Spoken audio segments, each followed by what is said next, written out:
Welcome to the Coffee and Poets podcast. This is where poets interview poets. I'm Bob Stanley, and I'm here with Mary Zeppa today. We're going to be talking poetry for a while, and our producer is Lawrence Dinkins, NSAA. This show is partially brought to you by a grant from the Sacramento Creative Economy. And we're recording live from Brickhouse Gallery and Art Complex in historic Oak Park, 2837 36th Street in Sacramento. And if you want to listen to past episodes, you can go to coffeeandpoets.com. So I'm here with Mary Zeppa today. Mary's been active in the Sacramento poetry scene for a long time. And welcome. Thank you. Since the beginning of recorded time, I think. Okay.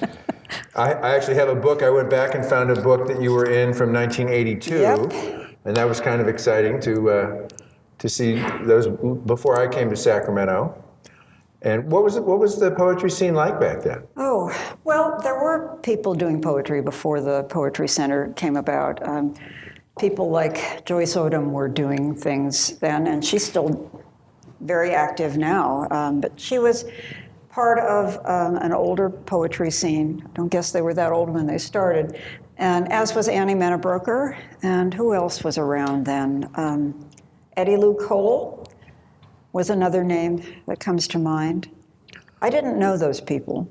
Now, Joyce Odom, I remember when I was still in Alameda, I remember hearing about her because she would win contests. Oh, yeah. In the program they had down in Berkeley, that event down there, the Poets Dinner. Yes, I'm trying to remember. It had the name of a person associated with it. Oh, is it the Ina Coolbrith? Is that The group? Ina Coolbrith Award, yeah. Right. But when the Poetry Center started, this was Teresa Benziguerra, as I like to call her, the founder of the Feast. Mm-hmm. She decided that she wanted to do something different with the poetry events in Sacramento, and she started what was then the Poetry Inc. And when I met her was when they got a physical space at Sierra 2. And Susan Kelly DeWitt and Maria Maggi, who was here for a while and is now in Oregon, I believe, or Washington. The three of us had been to the conference in Napa, and we knew that this was happening. So on our way back, and we were kind of revved up from having been at the conference, we came to the party there. And Teresa said to me, well, if you're a poet, why aren't you part of the poetry? And I said, must everyone be part of a network? And, and here I am. And the rest is history. Decades later. So that was 1982? That's what it says in the book. Must be then, if that's what it says.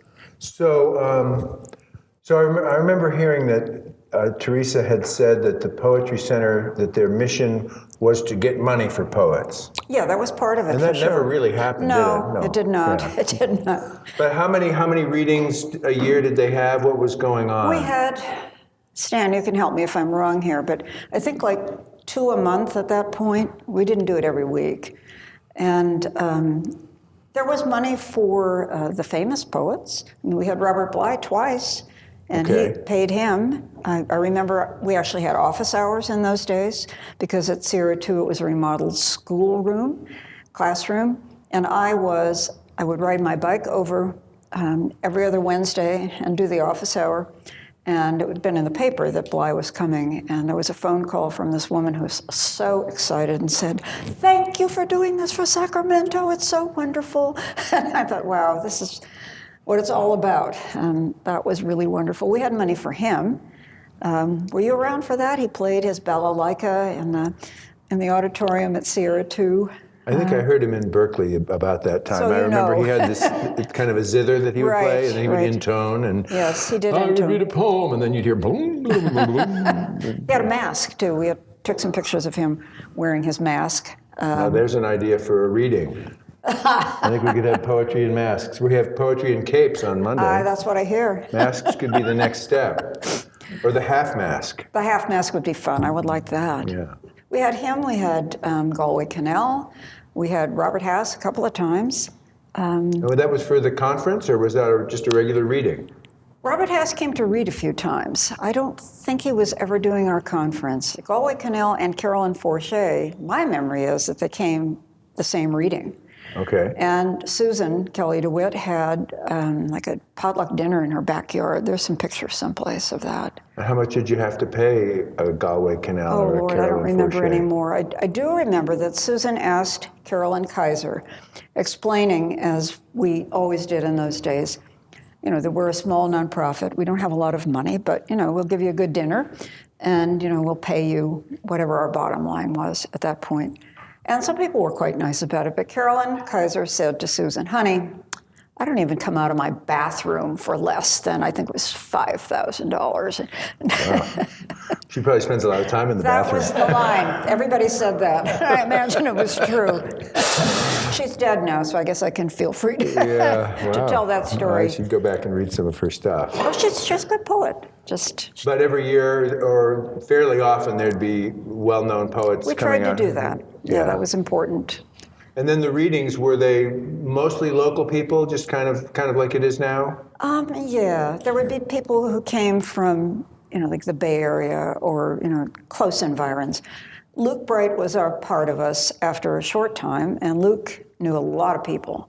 So that's how we came to get Robert Hass. And Eugene Ruggles was a friend of his. Eugene Ruggles, who died a few years ago, I remember saying to Gene Ruggles that Luke and I were the same age, that Luke and I were the mature voices of the Poetry Center, and he said, you guys are in trouble. You were like 28, right? I was a little older than that. But just guessing. Thank you. Okay, Thank you very much. But so it's a history. So a lot of famous poets, and of course now it's probably more expensive and harder. It's a bigger production. When we had Juan Felipe here 2 years ago, it took like a whole year just to make that happen. And people have agents, and you can't... which is a good thing for the poets, but Right. a hard thing for a small community. So that even if you know the people, even if you have a personal connection, usually you still have to go through their agent. And it's hard to have them say, look, let's make an exception. These people are poor, and but they do good work. Yeah. So it's more challenging. Do you think that the Poetry Center should keep trying to bring in big names or medium big names? I think it's nice to be able to do that a couple times a year, so that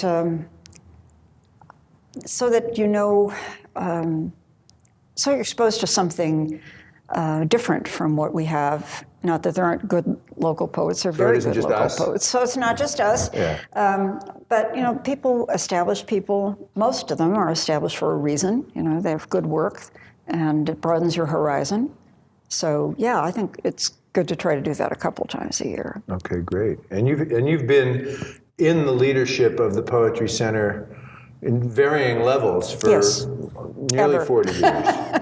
I noticed in 1982 you were president of the board of directors. Yes, I was. And then I think you were president like 3 or 4 different times? I was president 3 times. It didn't mean the same thing then as it means now, because we also had an executive director at that point. Although I was executive director for a year too.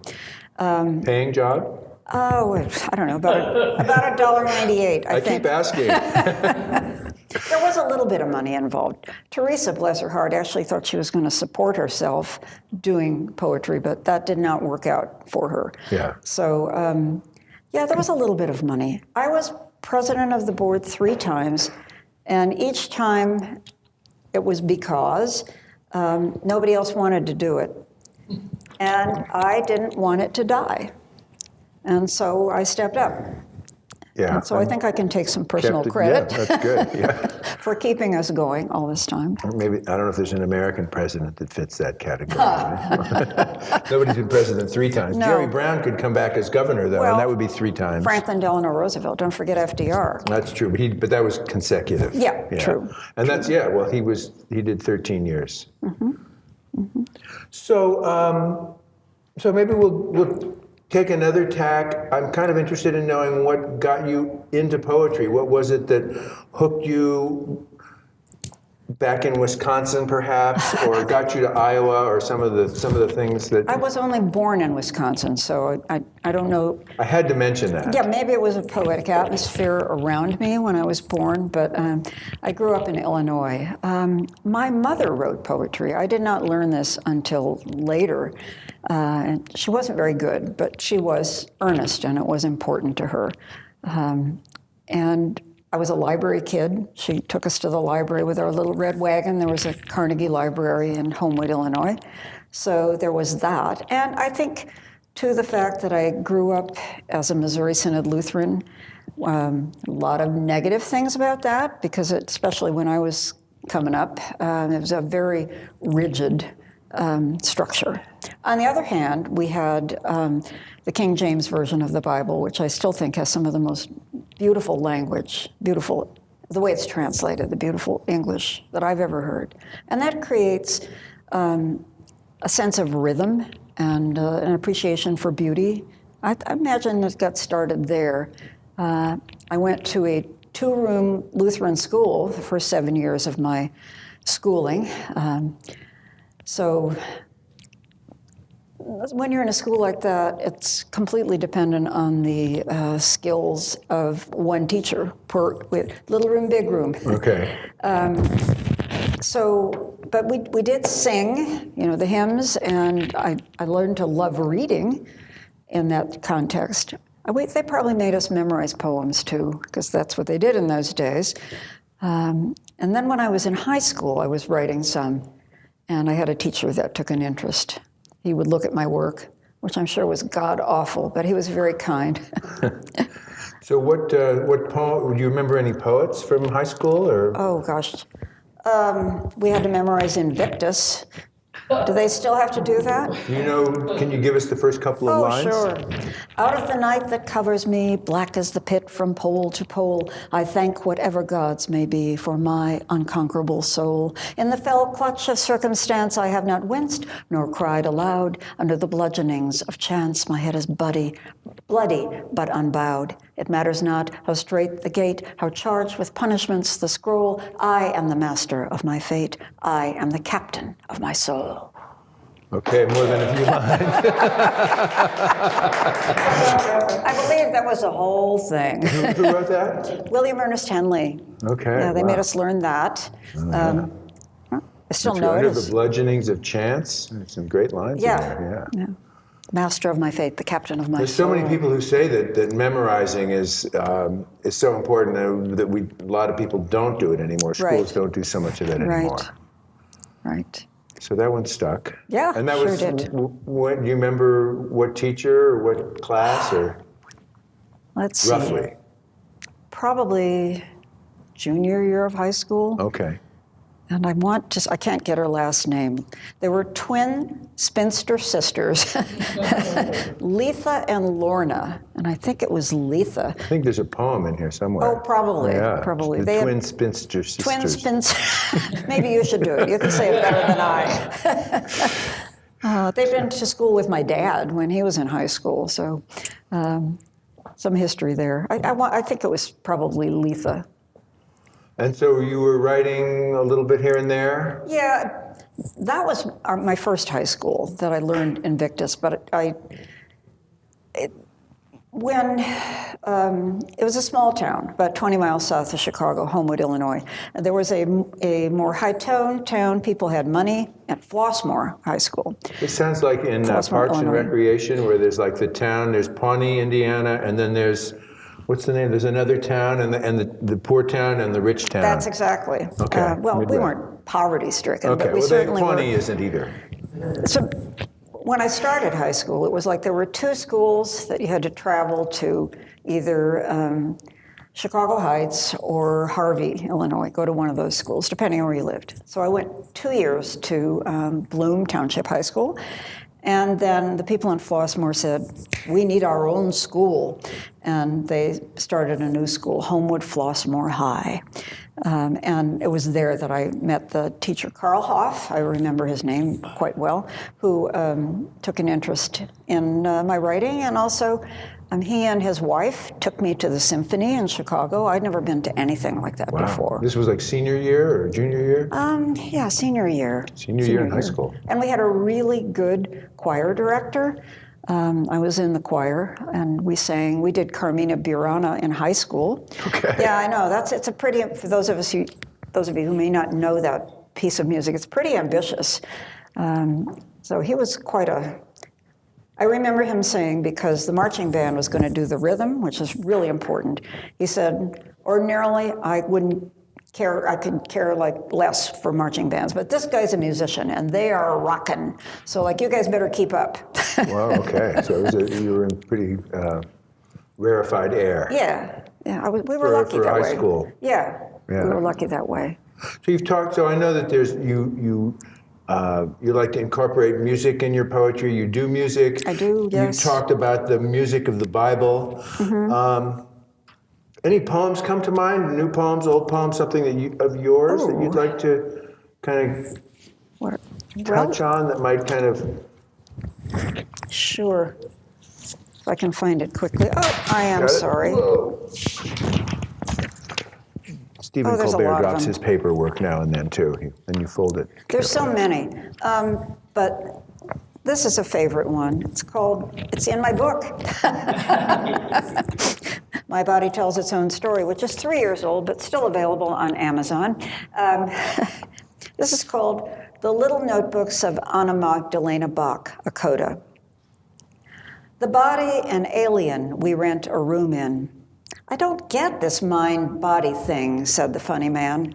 The brain's in the body last time I looked. But the brain is merely the furniture to house the abstraction that hungers for saffron, that longs to be Van Gogh's good ear. That cocks that ear, bends it toward her soprano. Anna Magdalena stirs widower Bach, raises the hairs on the back of his neck. I'd be their first baby, warm, wet, and living, who dropped into Bach's waiting hands. Yes, life will come back for us, turning the carriage round, stopping the jet on a dime. I like that poem still. Poem stops on a dime, too. Right. And Bach had like 15 children, right? 20. 20, okay. Well, yeah. He had 2 wives. Oh, okay. Yeah, and still, that's a lot of kids. But I read that he really loved the whole birth process, and he loved, when they were little and the growing up, and when that wasn't happening in his house, he missed it. Oh, yeah. He didn't take Lamaze classes? That is not recorded, so far as I know. It's not there. You can't find it in the notes on the page. I've never seen it. No. Yeah. Okay. Well, I want to remind our audience that this is the Coffee and Poets podcast, and this is where poets interview poets. And I'm Bob Stanley with Mary Zeppa, and our producer is Lawrence Dinkins, NSAA, here at the Brickhouse Gallery. And so, Mary, you're still doing, after many years, you're still doing organizing events. You're doing the Third Thursday program. Yep. You did the Archives program last year over at Sac State. Why don't you talk about some of the things that you've orchestrated and the differences you see, again, between our Sacramento poetry world, not just SPC, but what do you see in the community? Okay. Well, as I was telling you earlier, Bob, I found this interview in this book called Interviews with Fangs that Barry Kennedy did, 2007, I believe. And he did a really good job with it. Shout out to Barry. And in that interview, among many things I was talking about, was about the archives and how we needed a place to have our stuff. Because during the time when we didn't have a physical space, you remember, you and I went to Suzanne Johnson's garage and hauled those really scuzzy water Well, the termites, it was when we went to pick up a box of old Publications of newsletters, some publications, kinds. and the box fell open, and there were like lots of, I don't know whether they were termites or something, but Yeah, silverfish. I mean, I think we had everything there. there were a and lot of bugs. A lot of bugs. And I mean, we were able to save some things, but it was just awful. We kept about 2/3 of it, I think. And we had a lot, but, you know, it was in such disarray. And I just didn't want everything to, you know, disintegrate, where there would be no record of all the fantastic stuff we've done. I still would like, it mentions it in this interview, to have some kind of digital way, and I guess this is going to happen with James Fox at the archival librarian at Sac State, where our archives are now. He's a special collections librarian. He was looking at a way that documents could be scanned so that if people wanted to see about Robert Bly's reading, it would be there. You know, you could find it by dropping in a name or your name or my name. And I've been wanting that to happen for a very long time. I've tried various... To get it cross-referenced so people can look it up? Yeah. I thought I had a thing going with the people at the Sacramento Public Library. They were interested, but they tried to get a grant and everything. We were too small. It just didn't work out. So when we made connection, you and I made connection with Amy Kautzman, yeah. The new librarian at Sac State, and she was interested, but wanted to wait till she got a special collections librarian, and then she got James, and it happened. So that was very exciting.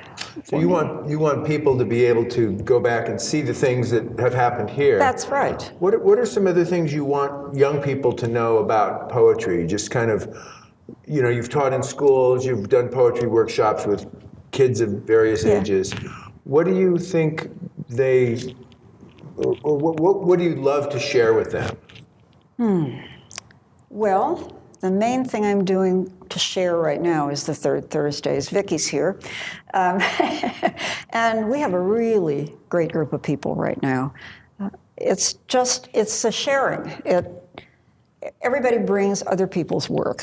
Nobody's allowed to read their own stuff. And then we talk about why that someone brought that particular poem, what it is about it that's appealed to them, and what's the language. And other people will say, you know, it really got me with that particular image. I said that last week. I wasn't too interested in what they were saying here until I heard that image. And then, you know, you get interested and it catches you. They are able to say something maybe that you didn't even know that you were aware of, but when it's said, you think, yeah, that's exactly right. That's just how it is. Or you think, I never thought of it that way before. But you know you've got a new insight into it. That's what I love about it. And with regard to Thursday in particular, we are a motley crew of people, but everyone's there because they love language. And we are enriching each other's lives so much. I really love it. We haven't everybody else seems to as well. We haven't taken any breaks this year. Usually we take a summer break, but everybody said, no, let's keep going. And last week I said, well, you know, it's the 20th of December coming up. That'll be the next one. Do you want to take a break? No, it's only an hour. And one of the other people who comes calls it a sanctuary. You know, when there's chaos going on, like there always is, we have a sanctuary there. We laugh a lot, too, and we share serious. People sometimes get all choked up talking about things. I value that greatly, that kind of sharing and expanding of your world, of everybody's world. Yeah, kind of the love of language brings you together, but then it opens you up to share not just the work that you're looking at, but your lives. That's right. That's exactly right. Yeah, and you feel like it's been all of the years of, you know, being active and volunteering for the Poetry Center and putting events together. That's kind of the point of it all, is to get together and to learn from each other. Exactly that. You know, we have the times when it's dull or, there's work that... You mean not every poem is exciting? Not every poem is exciting to me. Or sometimes I have to sit there going, all right, be polite. Or this is infuriating me, but... Could happen. Oh, it does happen. Yeah. To me, at least. Yeah. We have our ups and downs, and we've certainly had our ups and downs as an organization. I was so grateful to you for stepping up when you did, because I knew, I couldn't do it anymore at that point. And you're an ace, man. Well, we made a deal, right? You said you'd take it for a year. You'd get me going. I was telling Joyce this morning that when I first joined the board, Stan brought me in, and we'd have those meetings, and I was kind of feeling like a fish out of water, and it was Mary Zeppa that made me feel most comfortable. Oh, that's nice. You kind of like, okay, good. So Oh, thank you. I'm glad to know that. You kind of kept me around and brought me up, so that was fun. Brought you up. Didn't I raise him nicely? Yeah. Thanks, Mom. So, maybe another poem? What have you got in there? You got a few... Brought a few newer ones. Okay, good. Can I read something that...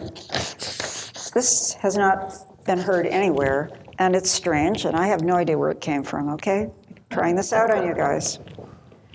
It's called Hannah's Lives of a Sorrowing Redhead. You could drive a truck through the holes in Hannah's story.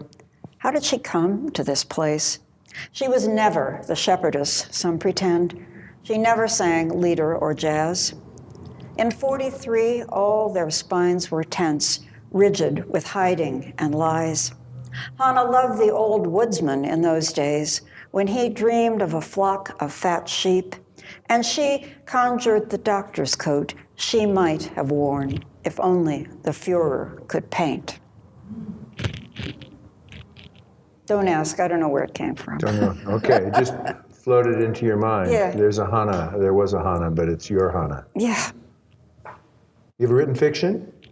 I'm not very good at it. I love fiction. I read a lot of fiction, but I suck at plot. I know that I do too. Can I read this back to you? Sure. Hannah's, and then it's so it's Hannah's, and then it's italicized. So Lives of a Sorrowing Redhead is italicized. So that's like her. Is it? Hannah's Lives of a Sorrowing Redhead. You're right. That's a mouthful. Lives of a Sorrowing. You can do it. Come on now. I brought you up better than that. You could drive a truck through the holes in Hannah's story. How did she come to this place? She was never the shepherdess, some pretend. She never sang lieder or jazz. In 43, all their spines were tense, rigid with hiding and lies. Hannah loved the old woodsman in those days when he dreamed of a flock of fat sheep, and she conjured the doctor's coat she might have worn if only the Führer could paint. I like it. Yeah, that's a good one. Sometimes, that happens too. Sometimes poems come, often. Poems seem to come from somewhere where we don't expect them, or maybe the best ones are just kind of float in. What's your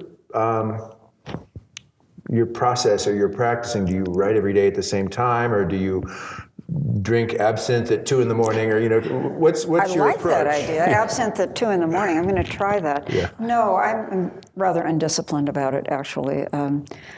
I try to put myself down to write regularly, but I am rather undisciplined. I read a lot. I start my day every day by going to the Poetry Daily site and reading a poem there, and also Verse Daily. And Poetry Daily also has some articles and connections to poems that come from other places. Ted Kuzer's column, American Poetry, they have a link to that. They have poetry from The Guardian, the London publication, I believe it is, Times Literary Supplement.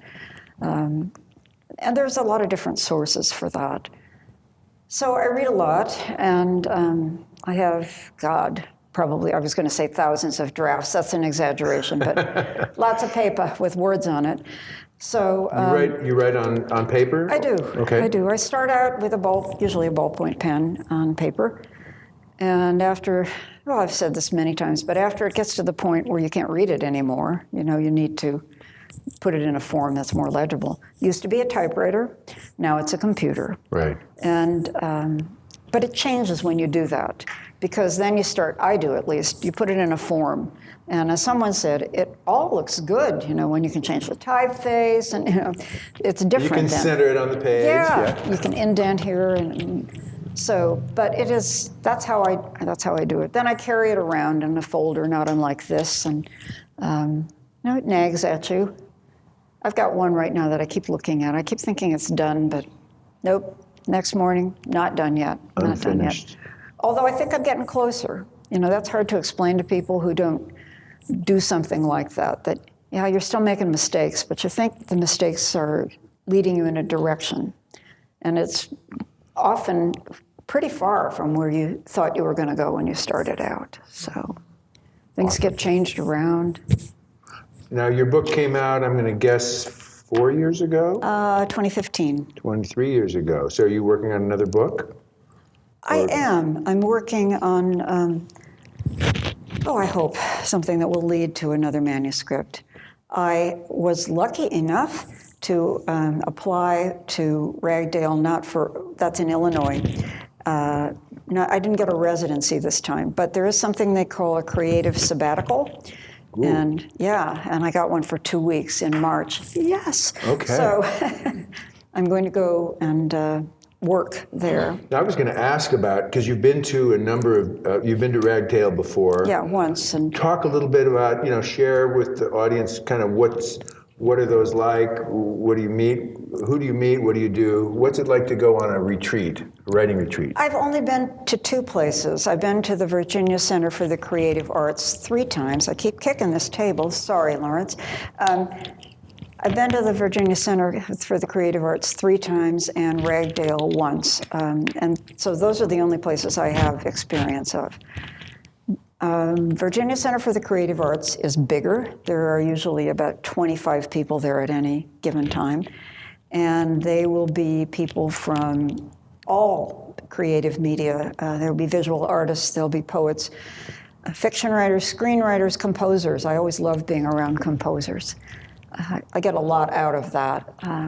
So everybody at VCCA has a studio as well as a place to sleep at night. And so it's a separate space to work in.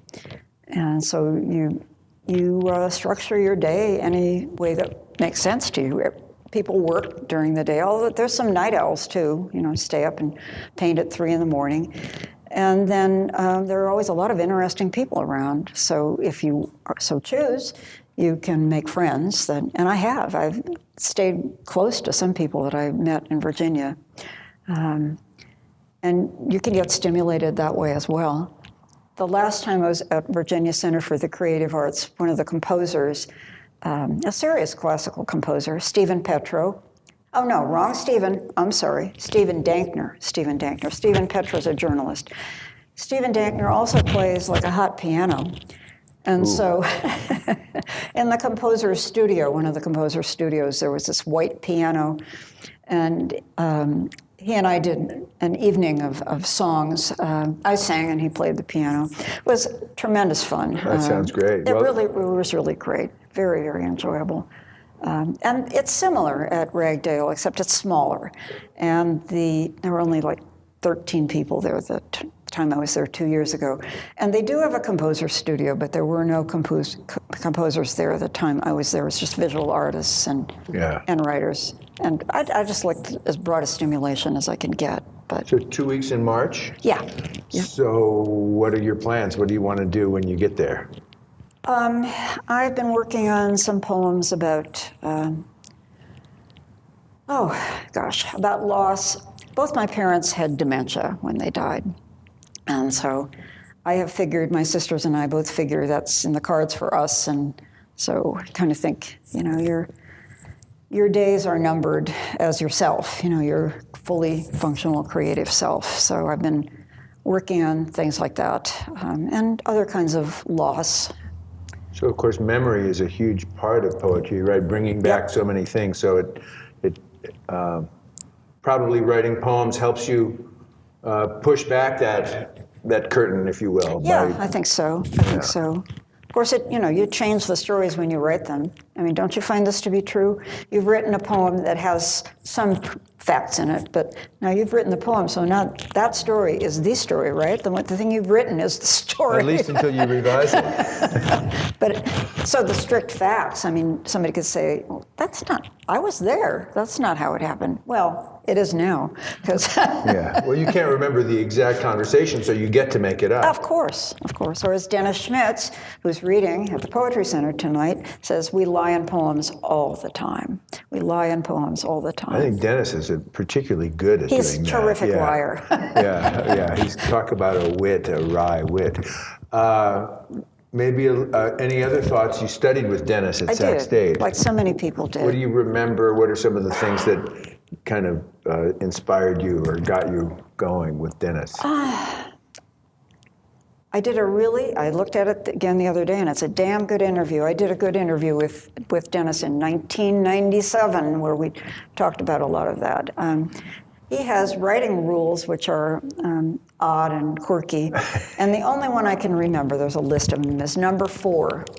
First the pants, then the shoes, and that comes from a Gary Larson cartoon where the guy's sitting on the edge of the bed, and he's getting ready to get dressed in the morning, and there's a sign to help him remember: first the pants, then the shoes. Another thing that Dennis. What does that mean? Poetically. Whatever you want. He doesn't put on his shoes first, does he? Metaphorically, it means a lot of things. He has a way of accessing a really wild and weird part of his mind. I envy that so much. I am not able to go there nearly as often as I would like to. But what I'm remembering, just because I just read this interview the other day, that he does things like in a class, he said he had rewritten some poems, and I said, you mean your own? He said, no, I'm like William Carlos Williams. So much depends upon a red wheelbarrow beside, what's the rest of it? The wheelbarrow and the white chickens, beside the white chickens. Okay, so he changes it from the white chickens to beside the KFC chicken. And then, like, where do you go from there? Why is the KFC chicken in the wheelbarrow? What triggers that? Or he was saying, in the movies where someone's in danger, and they're in danger. They should not be going down those steps into the cellar, and you want to scream, "Stop, dummy!" Well, you know something that they don't. That's right. Yeah. So he said, what if the door they open, the stairs they go down, that leads into your kitchen, your personal kitchen. And on your refrigerator, there are magnets, and there's maybe a shopping list of some kind. How does that change what's going on there? Take a twist, Yeah. and recalibrate. So, I wish I could remember the other things that he offered as ways to approach it. One thing Dennis is really, really good at as a teacher is he has the ability to, you don't have to be on his wavelength. You don't have to be his kind of a writer. He can see what you've got as yourself and what you ought to pursue in your own direction. And lets you be yourself. Exactly. And not become he like this. He doesn't try to push you anyway. That's interesting. Yeah. Yeah. And that's really important, I think. One of the things you talk about with that, coming down the stairs and then it opens into your kitchen. It's kind of like, I remember Susan Kelly DeWitt once gave us a prompt. It was like there's cards on a table and there's people talking and you flip over the card, and so that there's something that kind of gets you thinking out of the box. Exactly. And it opens a door into another realm where all of a sudden you're in a poem world and not in the real world. That's right. And I think that's the beauty of a good prompt. And the prompt, you may eventually jettison the initial prompt, but it leads you into a space where you're just thinking freely. Exactly. That's exactly right. Yeah. Well summarized. Much better than I... It was exciting. I mean, there's a poem, it's in W.S. Merwin's book of translations, where I'm knocking on a door. I'm knocking on it. This is a paraphrase, but it's I think it's Roberto Juarez. I'm knocking on a door. I'm knocking on a door. I'm knocking on a door. It opens from the inside. It's kind of like all of a sudden it's you opening the door and it's you coming in the door, and it's like in your mind just kind of goes, What? okay, what just happened, right? It's like Right. you think it's going one place and then it opens up and you go, okay, poem moment, right? Candle, flame, whatever it is that happens at that point.